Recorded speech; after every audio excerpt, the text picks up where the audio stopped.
The Wonderful Wizard of Oz, Chapter 14, The Winged Monkeys.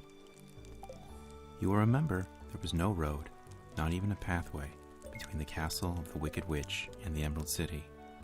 When the four travelers went in search of the witch, she had seen them coming, and so sent the winged monkeys to bring them back to her. It was much harder to find their way back through the big fields of buttercups and yellow daisies than it was being carried. They knew, of course, they must go straight east, toward the rising sun, and they started off in the right way. But at noon, when the sun was over their heads, they did not know which was east and which was west, and that was the reason they were lost in the great fields. They kept on walking, however, and at night the moon came out and shone brightly. So they lay down among the sweet-smelling yellow flowers and slept soundly until morning, all but the Scarecrow and the Tin Woodman. The next morning the sun was behind a cloud, but they started on as if they were quite sure which way they were going. "If we walk far enough," said Dorothy, "I am sure we shall sometime come to some place." But day by day passed away, and they still saw nothing before them but the scarlet fields. The Scarecrow began to grumble a bit. "We have surely lost our way," he said, "and unless we find it again in no time to reach the Emerald City, I shall never get my brains." "Nor I my heart," declared the Tin Woodman. "It seems to me I can scarcely wait till I get to Oz, and you must admit this is a very long journey." "You see," said the Cowardly Lion, with a whimper, "I haven't the courage to keep trampling forever without getting anywhere at all." Then Dorothy lost heart. She sat down on the grass and looked at her companions, and they sat down and looked at her, and Toto found that, for the first time in his life, he was too tired to chase a butterfly that flew past his head. So he put out his tongue and panted and looked at Dorothy as if to ask what they should do next. "Suppose we call the field mice," she suggested. "They could probably tell us the way to the Emerald City." "To be sure they could," cried the Scarecrow. "Why didn't we think of that before?" Dorothy blew the little whistle she had always carried about her neck since the Queen of the Mice had given it to her. In a few minutes they heard the pattering of tiny feet, and many of the small gray mice came running up to her.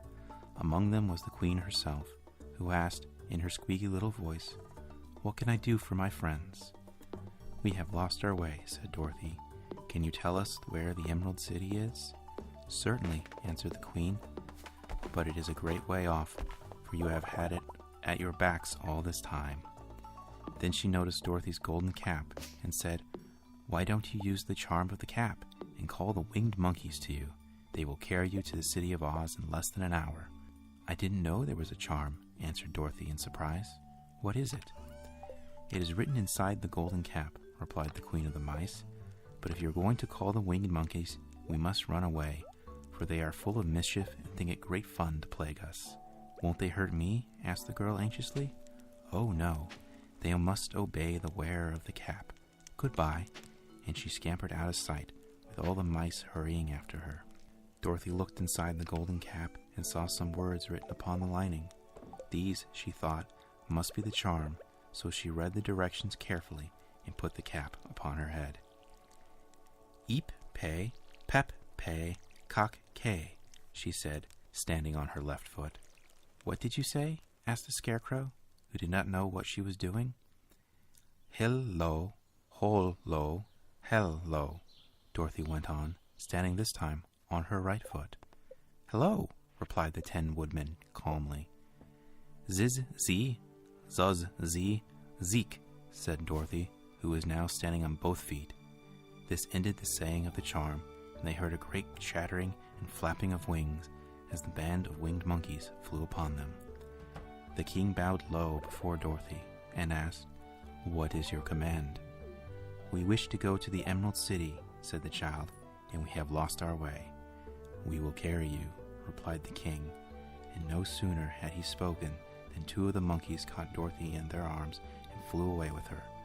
Others took the Scarecrow and the Woodman and the Lion, and one little monkey seized Toto and flew after them, although the dog tried hard to bite him. The Scarecrow and the Tin Woodman were rather frightened at first, for they remembered how badly the winged monkeys had treated them before, but they saw that no harm was intended, so they rode through the air quite cheerfully, and had a fine time looking at the pretty gardens and woods far below them. Dorothy found herself riding easily between two of the biggest monkeys, one of them the king himself. They had made a chair for their hands and were careful not to hurt her. "Why do you have to obey the charm of the golden cap?" she asked. "That is a long story," answered the king with a winged laugh. "But as we have a long journey before us, I will pass the time by telling you about it, if you wish." "I shall be glad to hear it," she replied. "Once," began the leader, "we were a free people, living happily in the great forest, flying from tree to tree, eating nuts and fruit, and doing just as we pleased without calling anybody master. Perhaps some of us were rather too full of mischief at times, flying down to pull the tails of some animals that had no wings, chasing birds, and throwing nuts at the people who walked in the forest. But we were careless and happy and full of fun, and enjoyed every minute of the day. This was many years ago, long before Oz came out of the clouds to rule over this land. There lived here, then, away at the north, a beautiful princess who was also a powerful sorceress.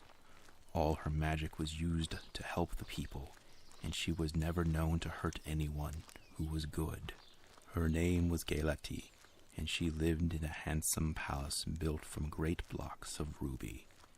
Everyone loved her, but her greatest sorrow was that she could find no one to love in return, since all the men were much too stupid and ugly to mate with one so beautiful and wise. At last, however, she found a boy who was handsome and manly and wise beyond his years. Gayleti made up her mind that when he grew to be a man, she would make him her husband. So she took him to her ruby palace and used all her magic powers to make him as strong and good and lovely as any woman could wish.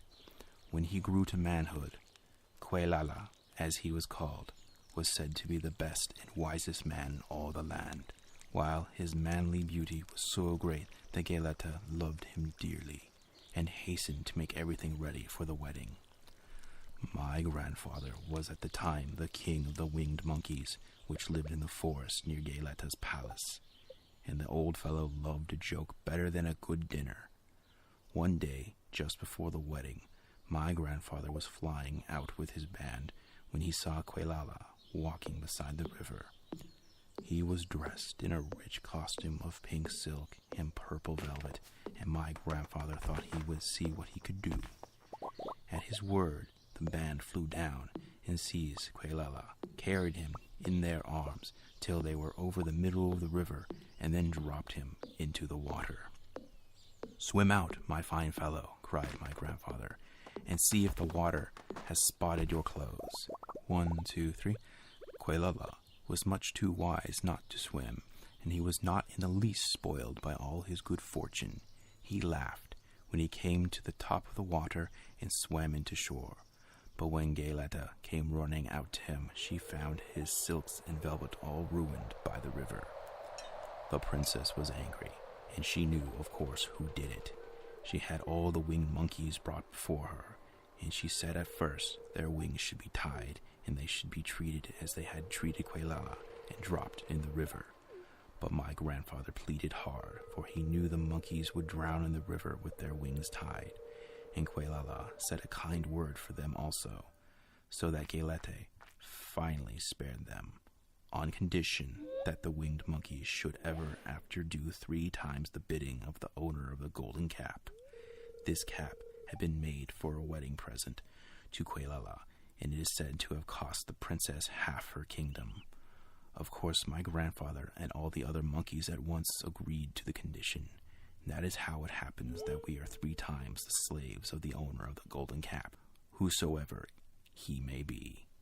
"And what became of them?" asked Dorothy, who had been greatly interested in the story. "Quelala, being the first owner of the golden cap," replied the monkeys. "He was the first to lay his weapon upon us. As his bride could not bear the sight of us, he called us all to him in the forest after he had married her, and ordered us away to keep where she could never again set eyes on winged monkeys, which we were glad to do, for we were all afraid of her." This was all we ever had to do until the golden cap fell into the hands of the wicked witch of the West, who made us enslave the Winkies, and afterward drive Oz himself out of the land of the West. Now the golden cap is yours, and 3 times you have the right to lay your wishes upon us." As the Monkey King finished his story, Dorothy looked down and saw the green, shining walls of the Emerald City before them. She'd wondered at the rapid flight of the monkeys, but was glad the journey was over. The strange creatures set the travelers down carefully before the gate of the city. The king bowed low to Dorothy, and then flew swiftly away, followed by all his band. "That was a good ride," said the little girl. "Yes, and a quick way out of our troubles," replied the lion. "How lucky it was you brought away with that wonderful cap."